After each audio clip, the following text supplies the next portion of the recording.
stories like long lost friends, rodeos and late night bends, history before our time, round pens and pasture rides, cowboys of the Osage.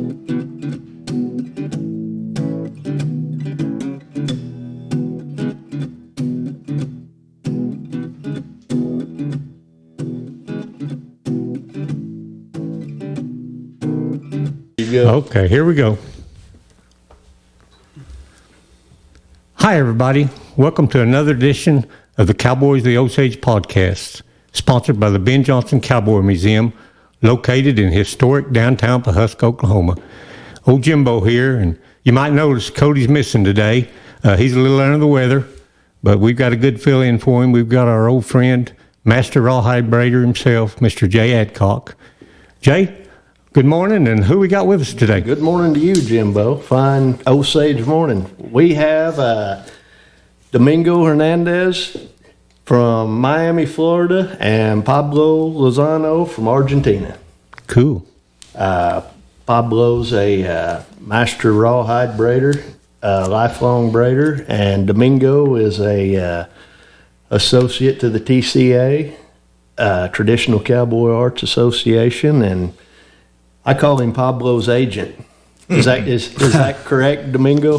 It depends on the circumstances. It could be the secretary, or it could be his bodyguard, or a driver. Oh, I yeah. bet secretary. If he's making any money, you're his agent. Well, not quite that far. Don't push it on me. No money involved. I'm lucky if I get a free cup of coffee. But as well as his ties to Pablo, Domingo is a fine ambassador to the Traditional Cowboy Arts Thank you. Association, for sure. But anyway, do you all want to start out? Get Domingo some questions? Domingo, where were you born? And Well, I was born in Cuba in 1957, and in 1964 we left our homeland and came to the great United States of America, where we regained our freedom. you're forced out or needed to leave for your freedom. You saw it was going bad there. 1959, Fidel Castro implemented a totalitarian regime, and Cuba went under the communist political system. Yeah, and you knew that your mom and dad or whoever knew that you needed to get away from that. They didn't want you raised in that environment. My parents were smart enough to see the writing on the wall. So after my dad got arrested and put in prison for having U.S. dollars, which was legal currency at the time in Cuba, the Cuban peso and the U.S. dollar traded the same rate. He decided it was time to go. So we, like most Cubans at that time, we went through Mexico because there were diplomatic relations, and we were on a holding pattern in Mexico for 3 months until we had the legal status to arrive into the United States as Cuban refugees. So you couldn't just go straight to Miami from Cuba? No. There were no diplomatic relations at the time to fly into the United States. Later on, they opened the freedom flights, and a lot of Cubans went to or came to the United States, as well as the Peter Pan program, which was sponsored by the Catholic Church, where a lot of families send their children abroad to prevent them from serving in the Cuban military at the time. So you left a lot of family in Cuba? My grandparents and aunts and uncles and cousins and everybody. And over time, many of them were able to come into exile, but many died over there because they thought, like many of the Cubans from that vintage, that it was just a temporary thing, that people were going to wake up and realize that that was not in the best interest of the Cuban people. But it's been 63 years since that regime was implemented, and the millions of useful idiots all over the world that still support that type of political regime. Right. Was that a gradual transition? Like, they introduce some socialism and from the socialism to communism, or was it a pretty abrupt change when Castro? Castro accused Fulgencio Batista, which was the president of Cuba at the time, to being a dictator. And he came into power with the support of a lot of people under the impression that he was going to be the freedom fighter and he was going to reestablish the freedom and liberty for all. But he just lied to the Cuban people and the world, and he changed the history of the world because as soon as he implemented the totalitarian regime in Cuba, he started exporting terrorists to Africa, to Central America, and everywhere else, where you have seen all these hotspots, like it happened back in the 60s in the African countries like Angola and Congo and others, where a lot of those Cubans were shipped over there to fight for no reason. Right. So you're a little boy in Mexico. How did you find your way to the United States?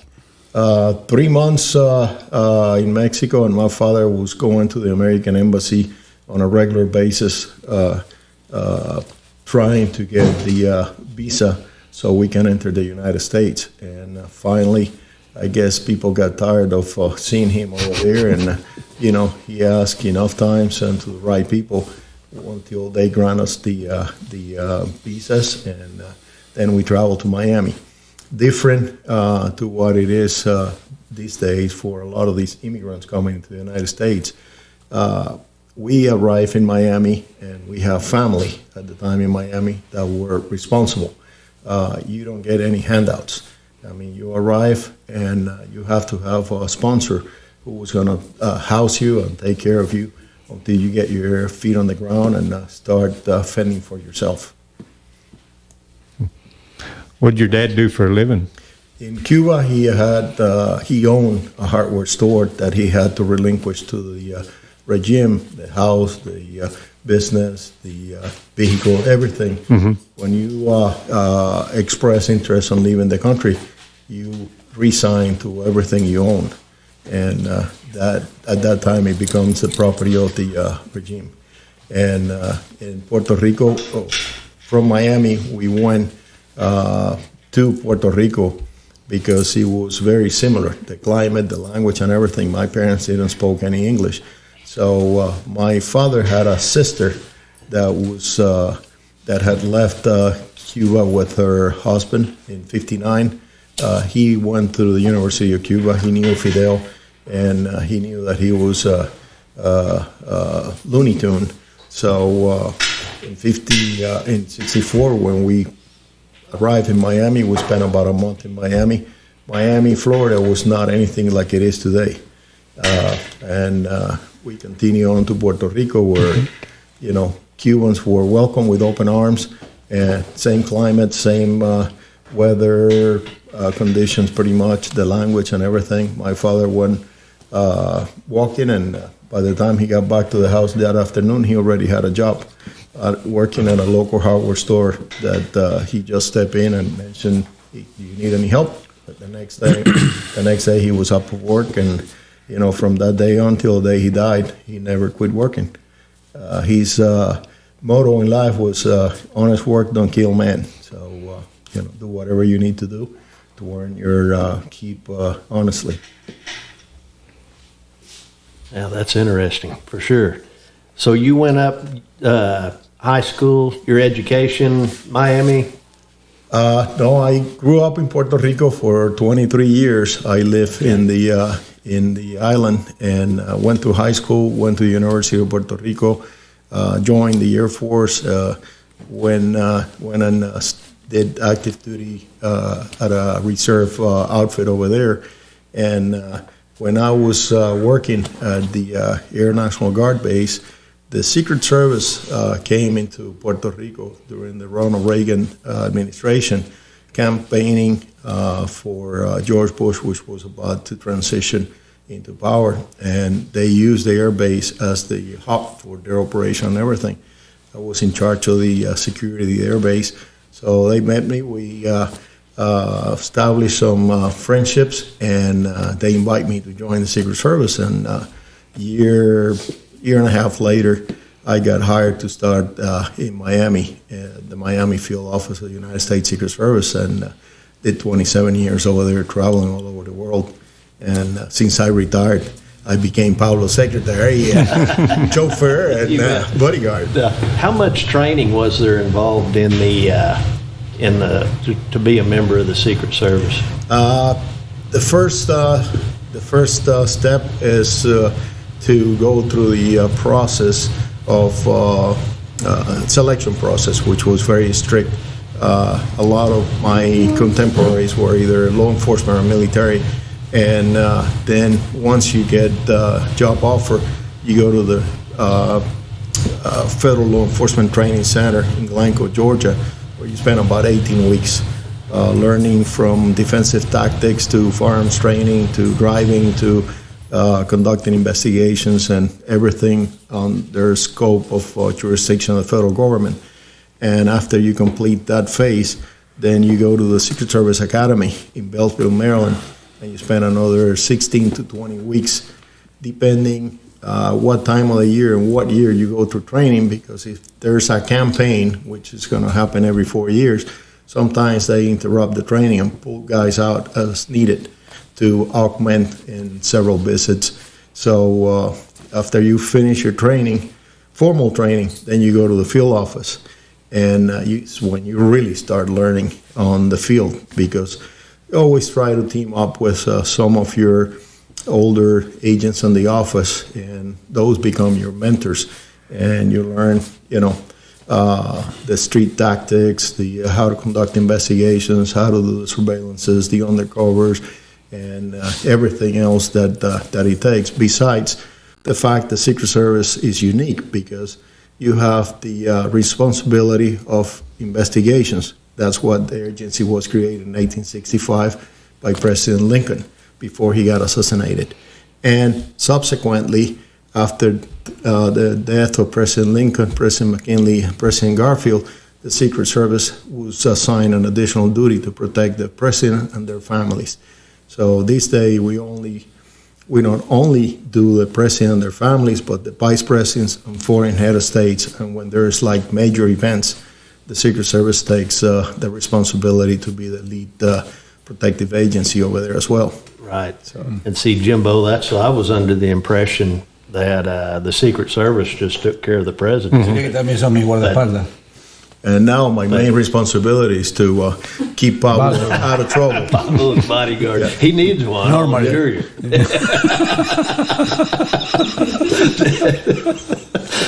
But you were, I didn't realize that until visiting with you, you were talking about being stationed in different embassies in different countries. You travel. The scope of the work is that whatever a president or vice president goes, there's going to be a team of Secret Service agents that will go ahead of time and prepare the ground for the visit, and then everybody else comes along. I mean, you have numerous agencies that participate in one of those visits, international visits, because you have to take into account the President of the United States is probably the most important elected official, and sometimes you go to hostile environments where you have to take every precaution to prevent an international incident. Yes, sir. And didn't you tell me that you made it your whole career without having to unholster your pistol? That's a blessing. Yes, sir. It was the most important tool. It's the ability to communicate, diplomacy.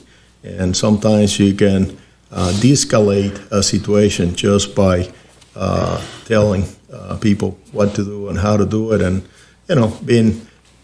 they choose to be a criminal. You choose to be on the other side of the fence as a law enforcement official. So, they're not necessarily bad people. Sometimes the people that we arrested were very crafty, like you guys are. But they took a different path in life. Instead of working with Rawhide, they created counterfeit, and that's not acceptable. Right. So but they were very good at what they did. Oh, you and bet. we had to be better than them to catch them, and sponsor them into. Like I told people when they asked me, "What do you do?" I says, "I'm a travel consultant, and I sponsor people into vacation resorts."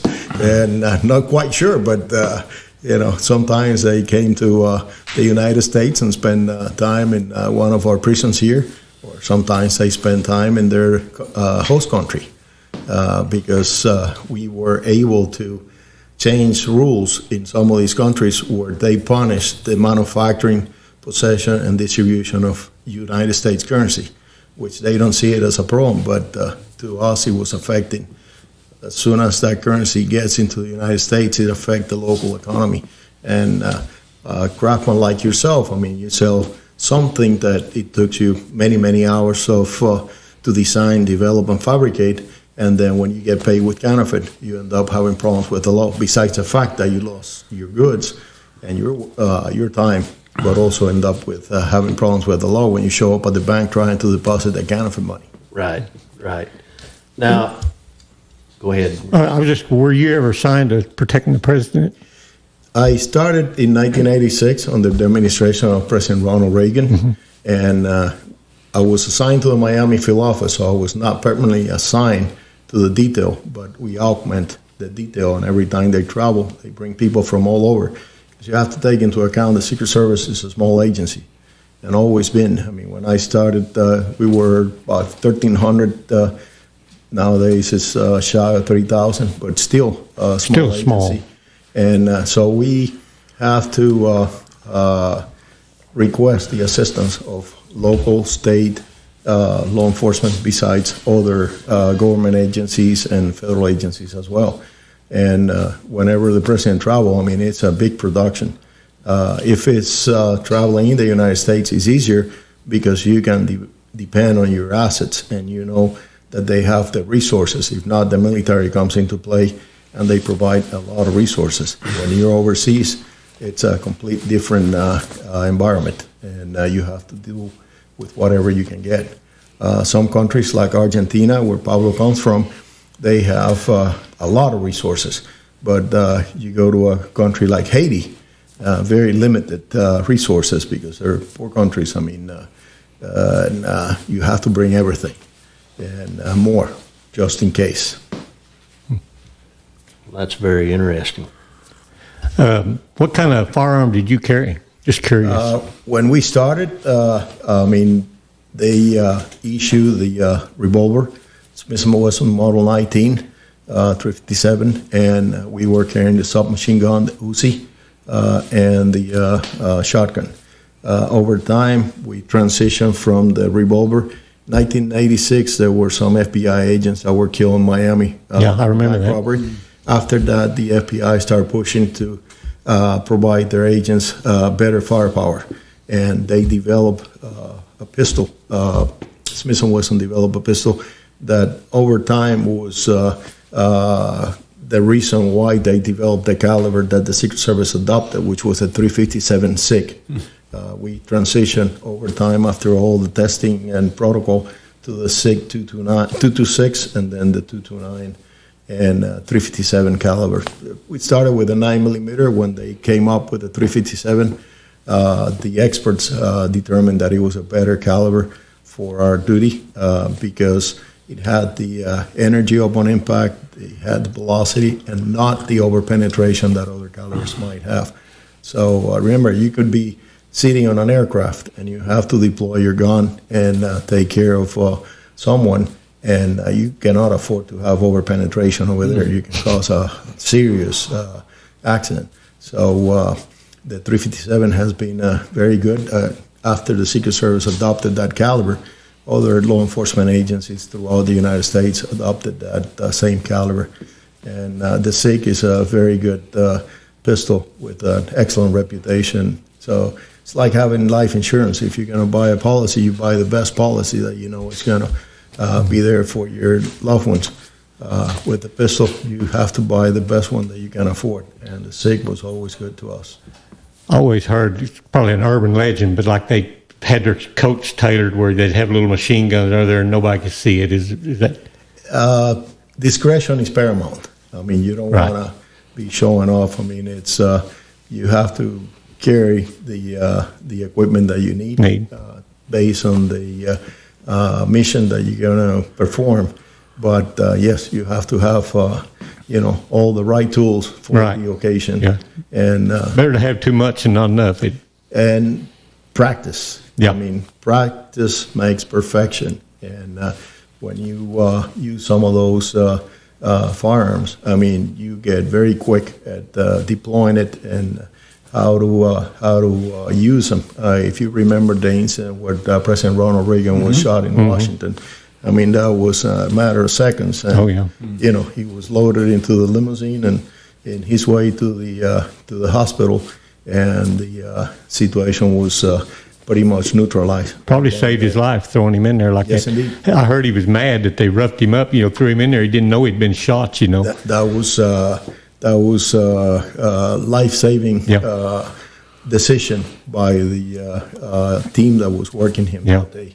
Yeah. I mean, if Dave had waited any longer than they did, Yeah. he probably would not survive, because Yeah. even the doctors had a rough time trying to pull that .22 caliber bullet. Were there, in your opinion, or was there any mistakes made in that, or was that handled about as good as it could have been? The media used to publicize the schedule of the president daily. And if you give the edge to your aggressor, to your adversary, that's going to work against you. So you have to have that option that, hey, you don't need to tell your enemy what you're going to do, where you're going to be at all times of the day. Okay. And that was at the time a common practice for the media to have the schedule of the president printed. So if any Looney Tune like that guy, or any of the many that had attempted to do anything against our elected officials, know where they're going to be. I mean, they can work their way in a crowd and, try to do Yes, sir. harm or hurt them. Right. Oh, you bet. I know you weren't working for him then, but I'm going to ask you this. Was Lee Harvey Oswald the lone shooter in Dallas? It's a mystery. I mean, there's many theories, and nobody really knows, which one of the many theories is the right one. He was the fall guy. Right. And that's the way he made history. But was he the only shooter? Nobody knows. And I don't know. You haven't even heard rumblings in this. No. I'm not in the rumor mill. Right, okay, there you go. But I thought we were going to break some scoop here. we do know there's a lot more to the story. Right, well, that tells us how he answered that tells me all I need to know. Oh, you bet. What do you think, Jimbo? Would you like to get Pablo's story and then catch up how they got together? Or, Yeah. Unless you got... No, Well, that's we can fine. always go back and... Yeah, you bet. We jump around a lot anyway, but I read somewhere you were like 15 years old when you got started rawhide braiding. Sí, yo empecé a los 15 años porque mi familia tiene campo, tiene un rancho desde hace 6 generaciones atrás. Pablo started interested in the rawhide braiding when he was 15 years of age, due to his family tradition. They've been in the ranching business in Argentina for 6 generations. Cuando yo era chico me gustaba siempre estar al lado del gaucho, de la gente del campo, entonces empecé a ver esa vida. When he was growing up, he was always hanging around the gauchos on the countryside, and he liked that lifestyle. Y la verdad es que a mí estudiar mucho nunca me gustó. He was never an advocate of studying. He was not a good Pero me student. gustaban las manualidades, las cosas con las manos. But he liked to work with his hands, and he was very inquisitive. Y fue cuando conocí a mi mentor, Luis Alberto Flores, un gran maestro de estas artes, ¿no? At the age of 15, he learned about Luis Flores and was fortunate enough to meet him, and he became his mentor from that point in life. Y ahí es donde empecé a una relación con Luis, porque Luis, él no era muy buen soguero, pero fue un gran maestro. Se ocupaba de recopilar distintas técnicas y enseñarlas, transmitirlas. Don Luis Flores was not a good rawhide braider by his own account, but he was a master of communications, and he was able to gather information and disseminate that information and instruct. Like Bruce Grant. Bruce Grant. Exactly. Similar Bruce Grant. I always wondered. Luis Flores know Bruce Grant. When Bruce Grant went to Argentina, Luis Flores give a lot of techniques from his book. Yes, sir. Yeah, I'd seen that. Y lo importante de esa gente que en ese entonces nadie enseñaba, porque what's important about that vintage and people like Luis Flores is that back in that time, people were not very open about teaching others aspiring craftsmen. Y eso, una de las cosas que yo aprendí de Luis justamente es aprender y transmitir, que es parte de lo que la TCA también propone, ¿no? One of the things that he learned from Don Luis Flores is that you have to learn, develop your skills, but learn how to transmit your skills as well. And that's the mission of the TCA, to help educate others. Oh, exactly. It was no different here, when you got the very best rawhide braiders were mostly out of necessity, but and the horsemanship, say the vaquero, they didn't give information away. Exactly. Same with the rawhide. It passed down from father to son. Exactly. Ortega, perfect example. Exactly. In Argentina, never had a son, so he never did teach anybody. The same in Argentina. Luis Flores opened the door. And learn, hubo otros más, ¿no? Pero Luis fue el primero que empezó. Don Luis Flores was the pioneer. I mean, he opened the door and others follow his lead. There were other good braiders that help, apprentices and people that want to develop the skills. Bueno, y a partir de ahí yo entablé una relación que Luis me enseñó y después una relación de amistad, casi diría de paternidad. Yo siempre lo nombro como un padre para mí, ¿no? Not only he learned braiding from Luis Flores, but he looked at Flores as a father figure. And they nurture a friendship that it was like a father and son type of relationship. Luis tenía la particularidad de darse cuenta quién estaba interesado, entonces permanentemente desafiar a hacer una cosa nueva. Y a mí eso me ponía siempre en desafío. Luis was very observant. If he had a keen eye to see who was really interested and who was good at what they were doing, and he was always challenging Pablo, asking him to do different things to see if he was capable of doing it, or at least planting the seed for him to go think about it and try to do something better. Yo en ese entonces vivía en Buenos Aires porque estudiaba en Buenos Aires, y cuando terminé el colegio y el servicio militar, que era obligatorio, después me fui a vivir a Tandil porque yo estudiar no quería. At that time, he was living in Buenos Aires, going through college, and then he did the military service, which was a requirement at the time in Argentina. And after he complied with his rules and regulations, he moved into the countryside where the ranch is, where he lives today. Oh, right. Now, in Argentina, I wonder, Pablo, like myself here, there's a whole bunch of rawhide braiders right here. And as a kid, it's like, I want to do that. Pregunta que si en Argentina, igual que aquí en Estados Unidos, hay muchos sogueros, pero están a un nivel, y para un niño o un joven que aspira a aprender, que si estaban receptivos. Bueno, eso, cuando yo era chico, había que acudir a un maestro porque no había tantas facilidades. When he was young, there were not as many braiders and facilities where you can go and learn. Hoy, gracias a los medios, mucha gente está interesada y ha habido como un resurgimiento del gusto a estas Nowadays, probably he attributed to the internet and the vast amount of information that circulates. No todo está en internet, pero sí lo ven y se pueden interesar, ¿no? Not everything is on the internet, but at least you can watch and learn a little bit. Pero se introducen en ese momento. Interest, then you can start looking for the right person to learn from. Porque como decía Luis Flores, si todo estuviese en los libros, los maestros estarían de más. Yeah, Luis Flores had a say. They said if everything was published in a book, teachers would not be necessary. Y no es así. It's not that way. Y hay mucho. Lo que sucede es que hay como dos tipos de gente que trabaja en cuero. Aquel que trabaja There's two types of people that work on rawhide. para hacer cosas para venta de gente urbana, que pueden ser cinturones, pueden ser llaveros, pueden ser... It's the craftsman that makes items for the city folks, like key fobs, Y después está, belt, or después está smaller el items. soguero, que en realidad el soguero tiene que hacer todo, fundamentalmente las cosas que tienen que ver con el caballo, ¿no?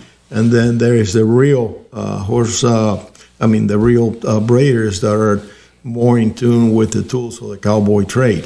I mean, that do everything that it's necessary Eso es un poquito más difícil. Eso es un poco más difícil porque ya ahí hay que saber preparar los materiales y hacer todo el proceso y tener los conocimientos de... It's a different task. It's more challenging because you have to start by learning how to prepare your hides. You control the quality control when you prepare your own hides. And your customer is normally your friend, so his life depends on the equipment or the gear that you built for him. Right. Oh, you bet. And you use all your own hides. Or no? Prepara todos tus Todos, cueros. absolutamente todos. Yeah. He prepares every one of the hides that he uses. Always cattle, steers, cows, horses. I mean, De vacas, por supuesto, de terneros, de vacas, o sea, de vacunos de cualquier tipo, según el estadio de cada animal, se usa para ciertas cosas. Depending on the type of equipment that he's going to build, he might use cow hides, he might use calf hides, or horse hides. Trato de usar los cueros que uso de vaca, son los de mi rancho, los de mi campo, que son los que uso, pero a veces no me da abasto y tengo que recurrir a un The cow frigorífico. hides that he uses are more than likely coming out of his own ranch. If he's running out of hides, then he'll have to go to the packing houses and try to procure Porque some lo hides from them. más divertido de preparar el cuero es cuando uno come la carne propia del campo. Yeah, the best part of preparing your own hides is when you have the pleasure of eating the beef that you produce at your place. Esa es la mejor parte. Y lo que pasa es que allá el cuero que usamos tenés dos formas, el cuero crudo como es acá y el cuero crudo sobado, que es una técnica distinta a la que se usa acá, In en algunas Argentina, cosas. there's two types of rawhide.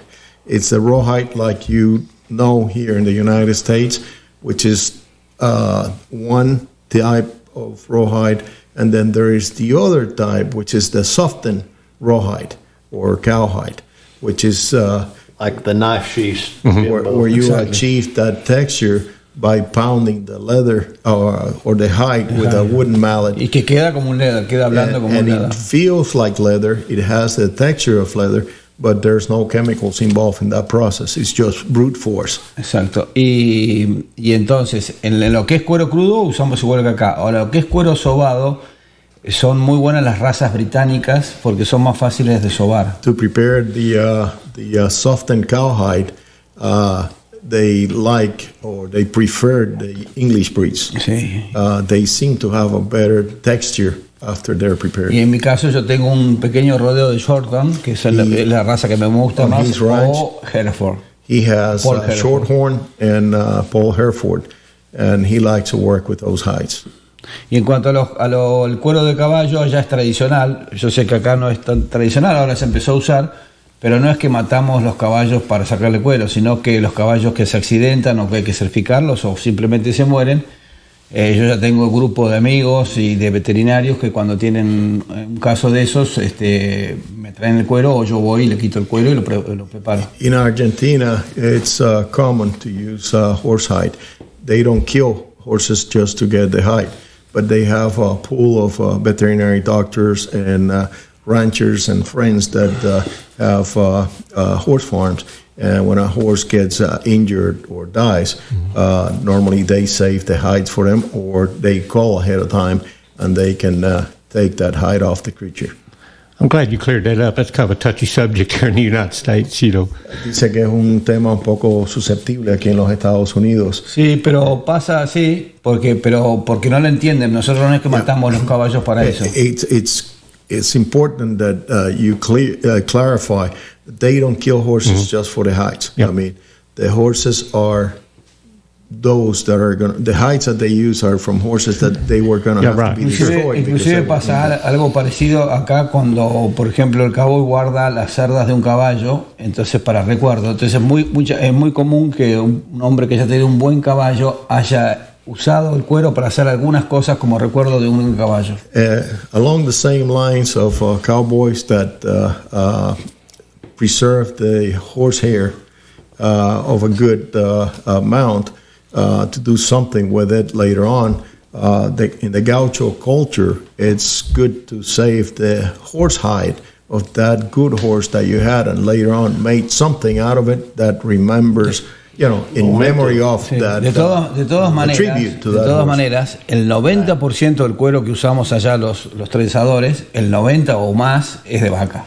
Yeah, but 90% of the rawhide goods that he makes, they're made with Solamente cowhide. los tientos finitos para costuras y eso The usamos horsehide has the best application is for buttons and fine work. pero el 90% Because it has a de vaca. tensile strength or more tensile strength, better tensile strength than the calf hide. Pero or the ya cowhide. acá, con esto de que, bueno, cuando vinimos Armando de Ferrari aquí a conocerlos a la TCA y después fuimos miembros, ha habido como un intercambio y medio se está rompiendo eso, inclusive muchos sogueros ya están empezando a usar el cuero de caballo para ciertas cosas, como ellos aprendieron de nosotros también aprendimos muchas técnicas de ellos. Ever since Pablo traveled to the United States the first time with his friend Armando de Ferrari as a guest of the Traditional Cowboy Arts Association and the National Western Heritage Museum, they did a presentation over there, and they kind of break the ice or the barrier about this horsehide. And now you see more and more of the craftsmen here in the United States using the horsehide. Yo creo que Jay tendría que probarlo y dejar un poquito de leather, entonces un poquito mala. Pablo feels like Jay should try the horsehide, and that way he don't have to braid with leather. I knew it was coming. It's interesting, if I may add, it's interesting that several years ago we had a friend that came from Australia, and he plats. The Australian braiders, they're referred to the braiding process as plaiting, and the Australian Neil Harvey, very good craftsman, he came to Oklahoma and he attended one of the TCA workshops, and he was subsequently invited by Armando and Pablo to travel to Argentina and visit their shops and learn. And he went and spent almost a month over there and learned how to prepare the horse hides. When he went back to Australia, he prepared the kangaroo hides the same way he learned the preparation process for the horse hide. Bueno, cuento un poco de historia. Entonces, yo llegué a volver a la historia, ¿no? Seguí trabajando solamente en cuero crudo y hice mi carrera en Tandil con cuero crudo. Fui de a poco creciendo y después participé en muchos concursos que se hacen allá en Palermo, que los organizaba Luis, del premio Huasquero, y ahí conoces mucha gente, ¿no? Over time, Pablo worked in Tandil as a rawhide braider, a full-time rawhide braider, and was evolving into better and bigger braider with name recognition after he won several awards at the national level at the Sociedad Rural Argentina. Y ahí, estando en la Sociedad Rural Argentina, en uno de esos concursos, fue cuando, fuiste vos con Leland Hesley y los conocimos porque Leland quería ir. It was in 2002. I traveled with a friend and fellow member of the Traditional Cowboy Arts Association, Leland Hensley from Texas, to Argentina, because Leland, when we first met, expressed that he was a rawhide braider and he wanted to visit Argentina. At the time, I was traveling to Argentina on a regular basis for work, and I told Leland, we can do that. I can help you out. So I started doing the research, and through a friend, in Buenos Aires, I learned about Pablo and Armando, when was the best time to travel. So in 2002, during the National Stock Show, we went over there. Y ahí fue cuando Leland nos conoció, habló con la gente de la TCA, Leland era miembro de la TCA, y nos propusieron que fuéramos con Armando a los 2 años a una mesa redonda donde iba a haber distintos hogueros del mundo. Leland had the opportunity to meet Don Luis Flores, Armando, Pablo, and many other Rawhide braiders from throughout Argentina that were there during that 2-week period. And upon return to the United States, he conveyed his experiences to the Traditional Cowboy Arts Association membership and encouraged them to invite the Argentine friends to the National Cowboy and Western Heritage Museum to do a seminar. The following year, we traveled to Argentina with Nate Walt and Leland and kind of enhanced the relationships and met more people and kind of solidified the invitation. And in 2004, Pablo and Armando came to Oklahoma. So we can blame Pablo on Leland. Pretty much so. Okay. They're brothers from different mothers. Or so they claim. Y bueno, vinimos con Armando, hicimos esa mesa redonda. A mí me interesó mucho la TCA por cómo estaba organizada. Me parecía una gran oportunidad para hacer un intercambio.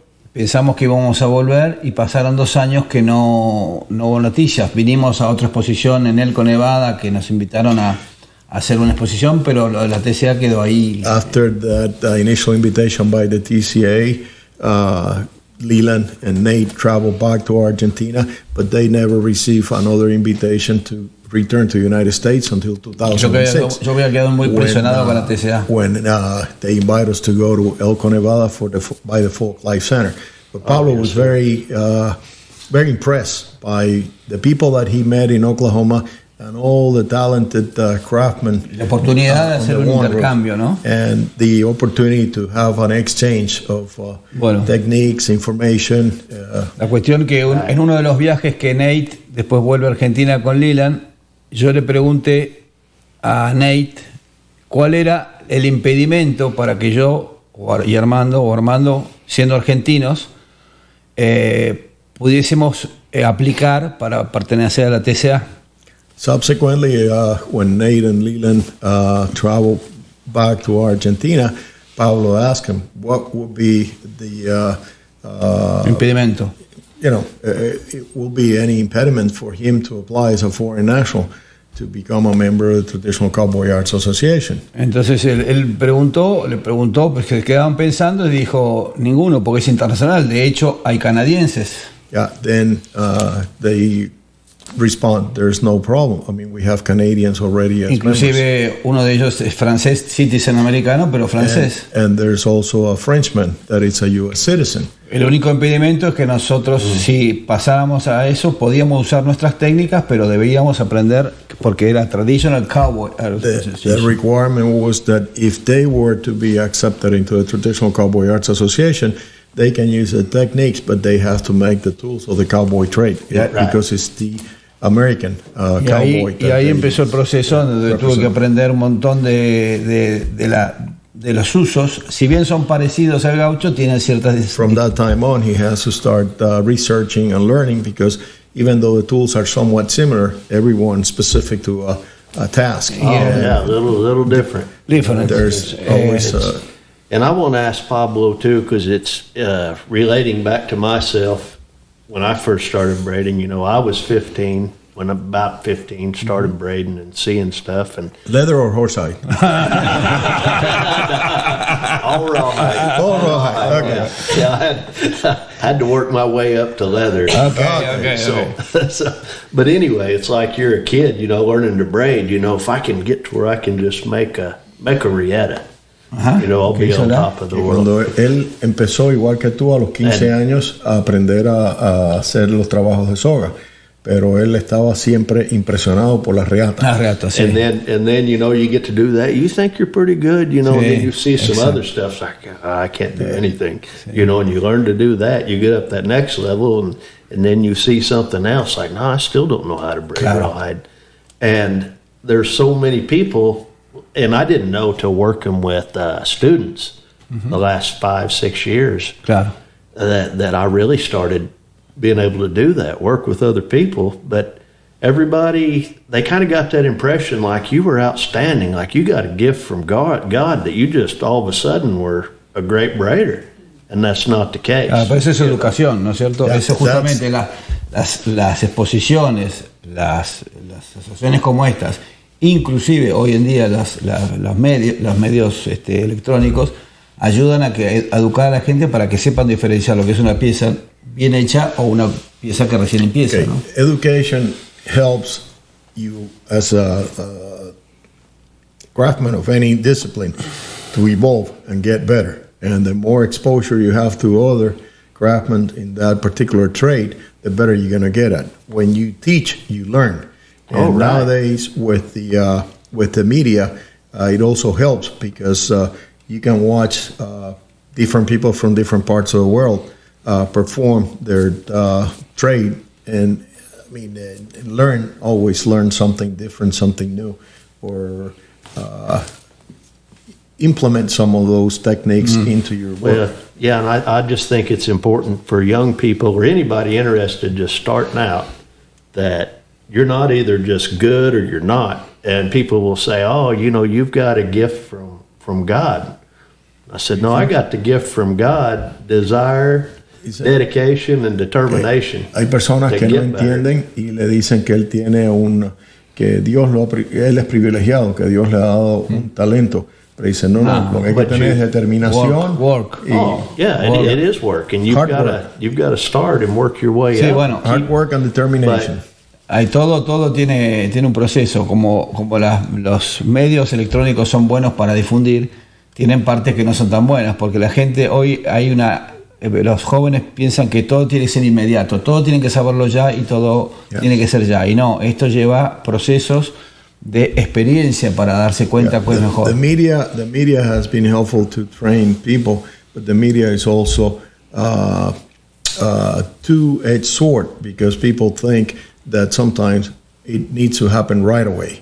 And this craft, like other craft, it takes time. It takes a lot of repetition. It takes a lot of years of learning and to develop that skill level that you need to produce a good quality gear. Yo siempre digo que el mejor maestro es el cuchillo, o sea que hay que cortar lo que uno piensa que está mal hecho, ¿no? In Pablo's mindset, the best friend and the best tool is the knife, a sharp knife. When you do something that is not doesn't meet your expectation, just cut it and throw it away. Oh, you bet. And here is see if Pablo agrees or disagrees, but I feel like the minute that I think that I am mucho bravo, I can't get any better, you're done.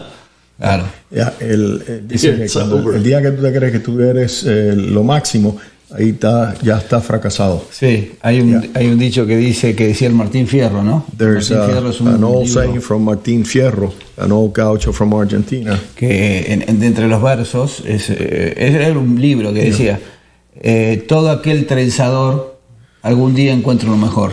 Yeah, every rawhide braider is going to find a better one along his path in life. Right, and I like which I didn't realize. I always felt that way myself. Like everything you make, you look at, we could have done this, we could have done that, exactly. A little better. And after being, a member of the traditional cowboy arts for just a year and a half, 2 years, it's like these guys think the same way. Yep. Every one of them. Dice que él pensaba que ya él estaba a un nivel donde él trabajaba bien, pero ahora y a veces era crítico o muy crítico de su propio trabajo, pero desde que se incorporó a la TCA, ahora él se da cuenta que él no es el único que piensa de esa forma. Claro. Que hay muchos otros artesanos que comparten esa y lo bueno de esas asociaciones es justamente eso, ver el otro, aprender del otro o comparar, ver lo que hace bien, entonces uno por propia emulación empieza a crecer porque dice, ¿cómo hizo esto? Entonces, the virtue of an organization like the TCA is that it gives you the opportunity to exchange ideas and techniques and information with others with a similar mindset. And it's like going to a cafeteria. You look at the menu, there's things that you're going to like, and there's others that you don't care for.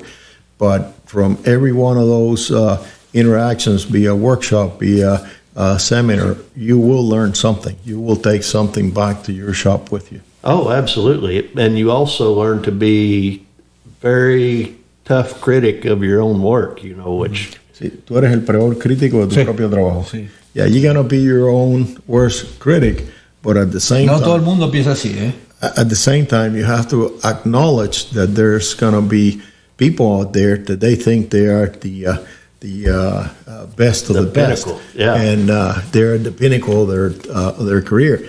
And that's a big mistake, because when you assume that mindset, you're not going to learn anything from anybody else. That's right. You got one way to go.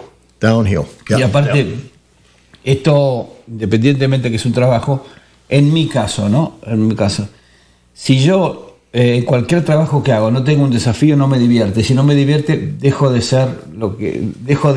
hacer las cosas bien. Pablo doesn't like to do repetitive work. He likes to be constantly challenged by his own self or his customer base, his client base, right. His friends, which, they ask him to do something. Well, he takes the idea, he takes the challenge, and he has to come up with a way to make what they ask him to do, first to be functional, to have the high appeal, and to have the strength to be used, regardless if it's going to be going to a museum or it's going to be used by a Gaucho or a Cowboy or someone, another stockman. Oh, exactly. Yeah, I get that all the time myself, like a Rieta. Mm-hmm. Whether it's a 4, 8, just 4, or you made a really nice one. And you're like, can you use that? And I said, well, I refuse to make one you can't use, Sí.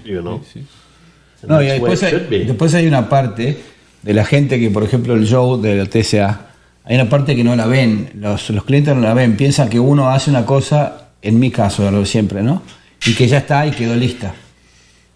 Como tal eso. Yeah, when you go to an event like the one that we're going to the museum, there's going to be customers over there that they don't know, or they don't know what it takes to bring that piensa que ya está lista el primer intento.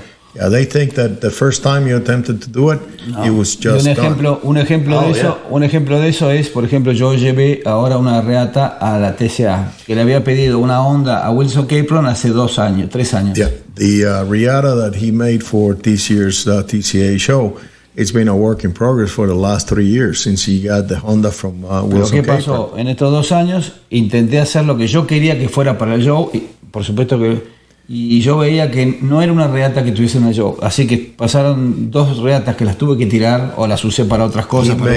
He made 2 reatas hasta que logré esta, que es la que creo que está acorde para ir a... Prior to fabricating or making this one, he made 2 other reatas, but they did not meet his criteria for a piece deserving to be at the Porque museum. uno tiene que tener la responsabilidad que mucha gente va a ver eso y tiene que hacer lo mejor que puede, ¿no? You have to be responsible, and you have to bear in mind that there's a lot of people that are going to travel through that exhibit hall from here until it's tenemos la taken responsabilidad down. Que mucha gente que you represent the TCA, you represent your trade. Tenemos que tener la responsabilidad que mucha gente que nos va a estar mirando con una lupa.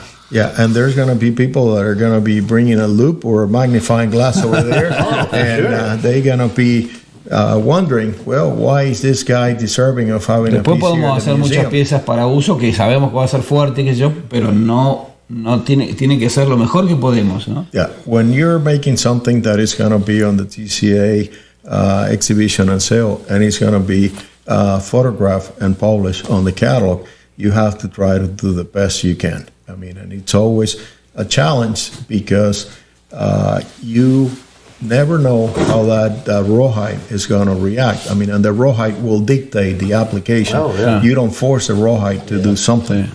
But it's that philosophy, which I think about it all the time, is you're going to see your work again, even if it's just for a customer, somebody showing hackamore horses or even just starting colts on the ranch. That piece of work is going to come back around. If there's something in there that you wish wasn't there, you better fix it right now because That stuff will come back and haunt Dice you que one tienes que day. estar consciente que más tarde en la vida te vas a tropezar con algunas de esas piezas que has hecho. Y va a los tienes que errores. hacerla bien desde el principio. Yeah, he agrees with you. I mean, if he's not right, you should not put him out of your shop. You'll think it's hid out on the rancho somewhere, and then somebody like Pablo come through there and say, "Hey, did you do this?" Shame on you. Pablo, how big is Argentina? Is it Texas size or bigger or smaller? Argentina is the 8th largest country in the world. So it's quite a bit bigger than Texas. Yes, Yes, sir. Yes. Even though Texans think that Everything's bigger, yeah. everything is bigger. Yeah. In Argentina, everything is big too, but they Pero are the 8th largest country in the decirle que world. cuando yo vengo acá a Estados Unidos, sé que siempre hay rivalidad en los distintos estados, pero me siento más identificado con los tejanos. Yeah, there is a lot of rivalry. Every time he travels to the United States, he has noticed that there is a lot of rivalry between the states. But because his first contact was with Leland, a Texan, and me siento más he tejano. traveled to Texas more often than any other place, he feels very comfortable in the Great Republic of Texas. Una vez te lo cuento todo lo que traducís. Una vez en la TSA se hacían un chiste entre Nate, que es de Montana, a los, no sé qué chiste le hacía a los tejanos. Entonces Leland sabía que yo me siento tejano. Entonces Leland se enojó y le dijo, cuidado Nate, acá hay 3 tejanos en la asociación. Entonces yo lo miro a Leland y digo, Leland. Entonces Leland dijo, no, hay 4. Yeah, there was a conversation between Leland, which is from Texas, and Nate Walt, which is from Montana. And they were arguing because they both claim to have the best state in the great United States of America. And then Leland said, hey, be careful what you say because you're outnumbered. There's 3 Texans here and there's only one of you from Montana. And Pablo winked an eye to Leland and said, no, there's 4 of us Texans here, including me. Do they have a traditional rodeo in Argentina? Yes, sí, decirle que sí, hay distintos, son distintos. Allá se hace mucho lo que se llama la jineteada, que podría ser el bronco acá. It's an event somewhat similar to the bronc riding here in the United States. It's called jineteada. Sí, no es tradicional allá, si bien se hace en algunos lugares, no se hace, el del toro no es tan tradicional. There's no bull riding in Argentina. Pero sí el del caballo y en distintas formas de montar, por ejemplo, o en pelo, que sería asignada una montura, con la grupa, que es como un soporte que se pone acá al frente de grupa, con el recado completo. Hay distintas modalidades del caballo. Yeah, and when you're riding the broncs, there is a bareback bronc riding, and then there is a one that you use. What they use, which is their type of saddle, which is totally different to the y después hay concursos tanto de pruebas de caballos en distintas razas, como puede ser acá el cuarto de milla. There's also the reining type competitions and competition that is somewhat like the ranch rodeo competitions that they do here in the United States. Pero yo cuando vine por primera vez acá a Estados Unidos, yo pensé que me iba a encontrar con muchas cosas diferentes, a pesar de la barrera idiomática, ¿no? Yeah, when he first traveled to the United States, he thought there was going to be a lot of difference between the United States and Argentina, but despite the language barrier, there's a lot more similarities. Sin embargo, cuando llegué y cuando lo conocí a Leland y a Nate, y cuando fuimos al rancho de Nate y vivimos formando unos días ahí, vida de campo, como lo hacía yo en Argentina. Yeah, when they first traveled to the United States in 2004, when they traveled here in 2008, when they applied to the TCA, be aspiring members, they went to Montana with Nate, and they spent some time living over there at the Walt Ranch. Empecé a dar cuenta que el gaucho y el cabo son muy parecidos y empecé a pensar por qué. There's a lot of similarities between the gaucho and the cowboy. Y empecé a ver las similitudes. El gaucho es las soledades, el caballo, las grandes distancias y las vacas. Yeah, in the gaucho culture and the cowboy culture, they have the passion for the horse, the livestock, las soledades, taking care of the livestock, the solitude, y las vacas. And it's very similar. You take care of the livestock. Si bien tenemos diferencias idiomáticas, la esencia del gaucho y del cowboy para mí son exactas. Despite the language barrier, there's a lot of similarities. They all exactas. Pretty much have the same mindset. Is there any rodeo on a professional level? No. A media, sí. Las competencias de las razas sí son profesionales, pero en los rodeos se da un premio, pero no es tan grande como acá, no es tan... There's livestock shows, but there's no such thing as like the Professional Rodeo Association. Allá el rodeo, la jineteada más grande que hay es una que se hace en Córdoba, que se llama Jesús María, y otra que se hace en Corrientes, pero si la comparamos con los montos de dinero que se usan acá y demás, no son... The two biggest events will be bronc ridings in Córdoba and Corrientes, but there's never the amount of money that they put as a purse in one of Allá these se rompen más los professional huesos de la plata que ganan. Yeah, Now, they break more bones than earn money. All right. Now, Jimbo, and I think that's what you're talking about, the bronc riding where they snub them to the post. Yes, I've seen that on YouTube and stuff. Pretty wild. I've seen some wild rides. yes. Now, what about your roping? Is it El enlace. Competencias de enlace se hacen, en realidad, se hace como... Hay dos usos. El que se hace en el campo, por ejemplo, que se hacen las yerras, que es la marcación. There's two types of roping. One is when you're En algunos doing campos- branding, and then you're doing it for work. Algunos campos lo hacen por tradición, lo siguen usando como tradición, en vez de usar la manga. Because there are some ranches that they still adhere to the traditional ways of En otros working campos cattle. obligadamente lo tienen que hacer, que están muy alejados, lo tienen que hacer de la forma tradicional. And there's places where vast amounts of property where they're in open range. Allá And, una de las tradiciones es diferente acá. La tradición más grande, por ejemplo, para voltear los terneros es de a pie, o sea, de a pie, y se lo piala de las manos al caballo o al ternero. One significant difference between the way they rope in Argentina and here in the United States, that when they're working calf, they rope on foot and they throw to the front legs, and then it's what they call pialar, the 4-foot 'em? four-foot 'em. Y también se hace de a caballo a la cabeza y se lleva. And then you y se can voltea. also have places where they do it on horseback, and then they. Pero no es aim for the tradicional como acá, que por ejemplo hemos estado juntos en ¿cómo se llama? En las yerras de acá, y que acá agarran de la cabeza y después vienen y agarran de las patas. head. Eso It's no not es, like no es tan he tradicional. witnessed here, where you go into branding, like we done at Nate's when we've been guests over there, and they have the heather and healer. Lo que sí, allá en Argentina se mantiene mucho más la tradición de, si bien ahora empezaron a usar algo de poli, se usa el 95% de la gente usa los lazos, ya sea torcidos o trenzados, de Rawhide. In Argentina, is 95% of the people that are roping going to use rawhide riatas, either twisted or braided. But poly is not traditional. They tie on to the back of your side. Exacto, es decir, que se lleva acá atrás, no usamos el cuerno, la presilla o el conector va enganchado a una argolla acá a la cincha. Their rig doesn't have a horn, so you're going to have the Connector. a connector tied up to the cinch. To the front Have you cinch. seen that, Jimbo? No, I haven't. Entonces acá ustedes agarran y van con el caballo, van acortando. Allá se enlaza de a caballo, entonces una vez que lo agarra de la cabeza, empieza a abrirse con el caballo para que no haya un tirón de repente. The big difference is that here you rope and you tie up your dolly, and then you hold on the creature. Right. Over there, you rope, and then you start working that distance with the horse. So Like this. there's the horse Para que is no haya un gonna tirón, ¿no? break the speed of the creature that you rope, and you're gonna stop it. El every único time. problema- You're stopping them gradually Yeah, instead gradually. of letting your dallies run Exacto. like you would with a riata here.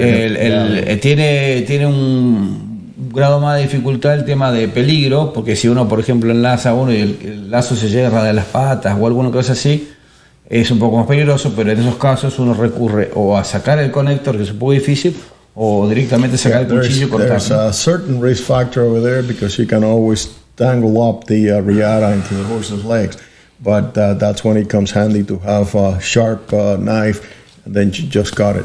What is you see the Argentine riatas, the rawhide has another piece braided on. Yeah.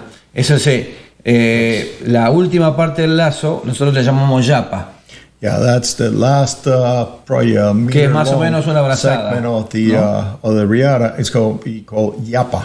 Yapa. De esa manera, es una trenza que está anexada al lado, es un poquito más gruesa.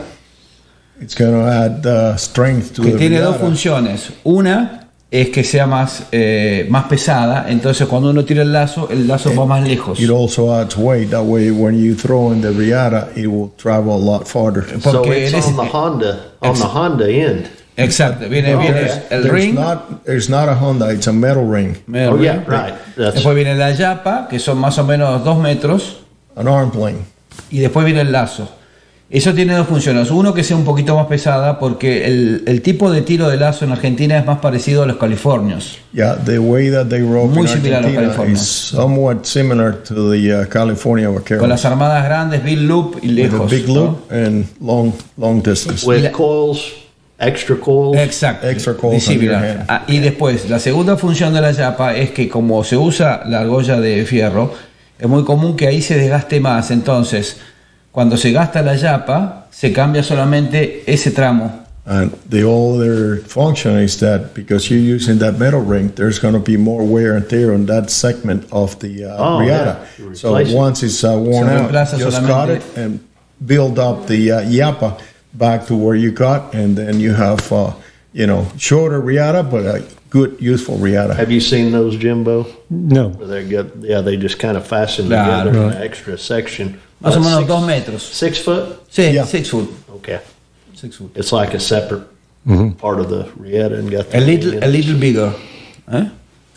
Yeah, it's going to increment Por ejemplo, the diameter. en because un it has lazo, a en un couple lazo more trenzado de 4 tientos, la yapa es de 6. Okay, like in a 4-strand riata, the yapa is going to have 6 strands. Okay, I've seen that. Yes, sir. But I tell you what, Jimbo, a lot of people don't realize that Argentina, how far it is from north to south. Exacto. Like South Argentina is nearly to the South Pole. Exacto. Yeah, it's- What's the climate like? ¿Cómo es el clima? Y bueno, allá tenemos lo mismo que acá. Como es un país muy largo, tenemos inversamente acá. En el norte es seco, como es el sur seco acá, y en el sur es frío con nieve, como es el norte acá. Because they're in a different hemisphere, it's going to be opposite to the United States. The northern part is going to be the dry and arid, like the southern part of the United States. As you travel Pero south, tenemos it todos gets los climas. colder. Igual But que they en Estados have Unidos all tenemos todos 4 los climas. stations. Yeah. Es un país grande, es el octavo país en territorio más grande del It's a mundo. big country. It's the 8th largest country in the world. No es muy ancho como es Estados Unidos, pero sí es muy largo. It's not as wide as the United States, but it's narrow and long. Yeah. There's nothing tropical in Argentina, no No hay un tropical. clima tropical. En el norte sí. En el norte lo que da Tucumán, Jujuy. lo que da el tropical es lo que da contra Brasil y Uruguay, lo que es la Mesopotamia, que son las provincias de Misiones y Corrientes, eso es tropical. Yeah, Bastante tropical. ¿no? The area that borders Brazil and Paraguay, they'll have tropical or subtropical climate. Misiones area, and it's more wet. Sí, muy that húmedo, area. muy húmedo, muchos humedales, mucha There's going to laguna. be wetlands. There's going to be a lot of wet country in that part. Right. Por eso que, como pasa acá, el gaucho en Argentina hay muchos tipos de muchos estilos distintos. Lo que es del norte, si bien el amor al caballo y el uso, pero los usos son distintos, los materiales que usan son distintos, con un lugar seco o con un lugar frío. Yeah, depending on where the gaucho comes from in Argentina, it's going to be like the cowboy here in the United States. I mean, if he's from the northern part, it's going to be more dry and arid. He's going to use different tools. As you go into the wet, to wetlands montañas, area, ¿no? I mean, they're going to change. And then when you're going down south where it's very cold, the gear change again. Now, is it the same as it is in the United States where, you comparing Texas and Montana, Texas, Exacto. we're Bravo down. Montana, Sí, we're sí, Bravo up here. sí, Same way. Sí, lo mismo. Oh, yeah. Lo It's mismo, a lo lot mismo. of pride. O como puede ser los que están en Miami, que tienen mucha humedad, entonces usan otro tipo de materiales porque si no se echan. Florida, perdón. You have to relate, like, and he has a good valid point. Like for us in Florida, I mean, the Florida cow hunters, they have to deal with constant humidity. So, like back in the day, the cow whips that they used to herd flush the animals out of some of those wetlands used to be made out of buckskin. Now they're made out of nylon, the parachute cord, because, I mean, it's pretty wet and the moisture is Por ejemplo, the enemy of rawhide. En la parte de en la provincia de Corrientes hay mucha humedad, entonces se usaba mucho el leather, más que el rawhide porque era más duradero. Yeah, in Corrientes, because it's so wet, they tend to use more leather than rawhide. Ahí podría tener muchos clientes. You could be very successful. You would have a large clientele base over there if you were braiding for people in Corrientes. As long as they won't call me just a leather braider. That's where you take me? Yeah, no problem. No, pero es real. Por ejemplo, lo de las se usan, o inclusive en los lugares que hay mucha humedad se usa mucho el hierro porque el rawhide no dura porque permanentemente están mojados. Yeah, even though rawhide is good, but in areas where it's so wet, it's not. It doesn't last. So sometimes they even use metals. Y después, en cuanto a nosotros le decimos al recado, que vendría a ser la montura de acá, también hay distintas áreas y distintas formas. A veces son más altas por los lugares, de arzones más altos por los lugares. The rig that they use, which is what will be similar to the saddle that is used here in the United States, is called recado. And depending on what region of the country and the topography of that part of the más alto, más bajos. It's going to be higher or lower. Oh yeah, just like here. Es lo que digo, o sea, cambian los estilos de las cosas, pero es lo más parecido que yo encuentro. En realidad lo que encuentro más parecido más parecido son el gaucho, el cowboy y el australiano. Y los tres pasa lo mismo, distancias, soledades y there's a lot of, despite the distances between them, but there's a lot of similarities between the cowboys here in the United States, the gauchos, and the Aussies. I mean, they're good stockmen. I mean, why? Because they have to cover vast tracts of land. Sometimes por ejemplo, by their own lonesome Argentina, and they have to be passionate about the horse. Argentina, que es largo, tenemos pegado, tenemos el país de Chile, que allá en vez de gaucho se llama guaso. Yeah, in Argentina, or adjacent to Argentina, la división de los Andes, ¿no? The Chileans, the Argentina and sin Chile embargo, by the Andean el guaso chileno, yo no lo encuentro tantos parecidos al gaucho. He doesn't have the same connection with the guaso from Chile. No, yo me siento más identificado con el cowboy. He identified himself more with the cowboy. ¿Por qué? Porque la topografía chilena es completamente distinta a las pampas argentinas o como pueden ser acá las grandes extensiones, ¿no? Yeah, the Chilean landscape is a lot more different than the pampas or what he had seen here in the United States. Se parecen a lo mejor, se parecen estéticamente, pero los usos y las costumbres son mucho más diferentes que la que puedo tener yo con los cowboys. Yeah, the aesthetics are somewhat similar, but the applications of the tools of the trade are totally different from the guaso to the gaucho. Right. What about the government? What's the form of government in Argentina? ¿Cuál es el gobierno? ¿Cómo está el gobierno en Argentina? ¿Qué tipo de gobierno? No es un gobierno al cual yo estoy de acuerdo. I'm not sympathetic with the current government regime. Porque es un gobierno que sí, y aparte de eso corrupto, absolutamente corrupto. There's a lot of corruption and they lean towards a socialist ideology. Y están logrando que destruir el país porque estamos en una situación muy difícil económica. They have managed to divide or polarize the population of Argentina. By doing so, they are destroying the country. Much like their aparentemente en las próximas elecciones, que será el año que viene, esta gente por lo que dicen las estadísticas, no van a volver a ser gobierno, pero han dejado un país muy dañado. They have presidential elections next year, and the general consensus is that they're going to be voted out. The problem is that the damage is done. Argentina es un país. They've been in power for too long, and it's going to take decades probably to recover what Argentina used to be. Es un país muy rico porque tiene de todo. Tiene todos los climas, tiene petróleo, tiene minerales, tiene Argentina vacas, is a very tiene rich country. cereales. I mean, it has 4 climates, it Tiene has minerals, el it mar. got oil, you got the coast. Pero los gobiernos estos socialistas lo han destruido, pero But the socialist governments had done a lot of damage. Yeah. quedó claro que no estoy de acuerdo con este gobierno. It's pretty damn clear that he's not in cahoots with the government. I hope you can go back after they watch this podcast. Sí. We'll let him get home before we air it. Oh. Jay, you got anything else for the guys? Oh, gosh, I was just thinking of something I forgot.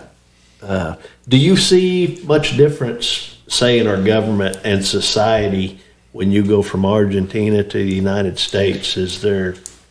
Si encuentra diferencias. Decirle que en realidad, si ustedes tienen un gobierno socialista, no tiene ni para empezar lo que ya han hecho allá. Esto es porque, a pesar de que acá hay un gobierno, que puede haber un gobierno socialista, por ejemplo, las cámaras de diputados y senadoras no permiten que cambien el rumbo. Allá, esta gente, lo que hizo bien el anterior, lo cambian totalmente, totalmente. Despite that we're heading in that direction of socialist type government, it's nothing like it is in Argentina. Every time there's a new elected president, they change everything. And it just causes all kinds of turmoil and disruption to Para que tengan una idea, the economy and to the citizenship. para que tengan una idea, Just to give you este an año, idea. en un año, la inflación fue del 100%. Just this year, the inflation is up to almost 100%. Really? Oh, gosh. We think we got it back. Crazy. Oh, no kidding. It's crazy. Yeah. It's totally out of control. Oh, you bet. I tell you what, as much as some complain, we're still, God bless the USA. Yes, indeed. Absolutely. God bless America. Exactly. Well, guys, we really appreciate you making the trip over here to visit with us today. You're a couple of really interesting guys, for Thank you sure. very much. It's been Thank a you very pleasure much. and Thank you honor. very much. We've really enjoyed having you. Thank you. Sure. Yeah, thanks for coming to Osage County. Gracias, Jay. Yes. Yes. See, Thank thank you. you. Jay, thank you. You really did a good job filling in today. Cody might not get his job back. Oh, I could never fill his shoes. Yeah. I wouldn't even try. Well, you've been listening to another episode of Cowboys of the Osage podcast. Tune in every Thursday for new episodes, and thanks for listening. Have a Thank great you. day. Muy bien.